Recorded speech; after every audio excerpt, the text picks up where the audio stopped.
Topic for today is role of management, that is chapter 2.1. In this, we'll be discussing different roles and functions of management.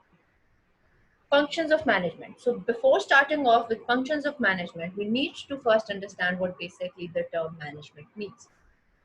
Management is not only a designation, but it is a skill required to organize all the resources and to keep the business afloat in the most efficient manner.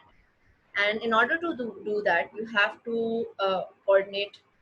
Uh, there has to be a coordination of the people, and then you have to organize different resources. So there's a specific, it's a broader skill set with which will vary depending on the challenges facing the organization. So each organization would have its specific challenges, and then the manager would need to organize everything accordingly.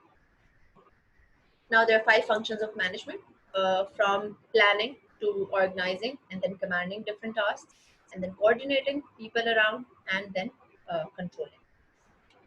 Now, we'll be looking at these factors one by one in detail. So, planning.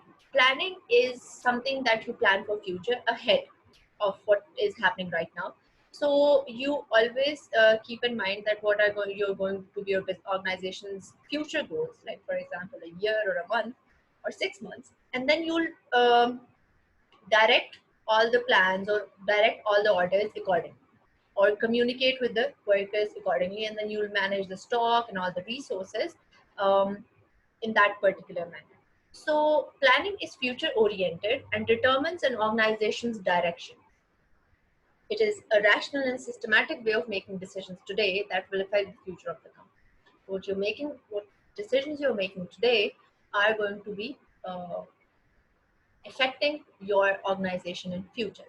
It involves predicting of the future as well as attempting to control the events. So basically, it's not about how you predict how it's going to be your sales revenue or what things are going to happen in the organization in the future, but you also have to make prudent decisions for example, recruiting more staff if you need it, or making some of the staff redundant, or how you have to manage the resources. So this entire thing comes in the ambit of planning. Then we move towards organizing.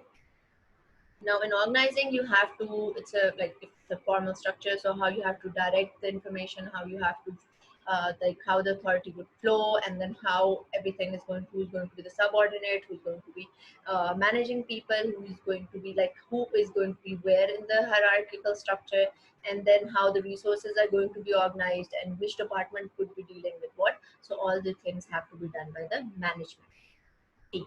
And then we move on to the third point, that is coordinating. How different you coordinate between different departments and different people and different teams, and how each thing is like how individuals deal with each other and how everything is being managed through coordination. That is another. So this coordination must exist between individuals working on tasks and also between functional departments. So it is on individual level as well, and then different departments as well. And then we move on to commanding, which is the fourth function of planning, a function of management. So basically, commanding is now, it's mostly one way where you are just ordering different set of plans or a different set of authority to people, and you're just directing certain rules and regulations and obligations that have to be fulfilled. The last one is controlling. You have to control certain decisions, you have to control different um, tasks, and different performance standards have to be met, and for that, controlling is also a prerequisite or a requisite for management.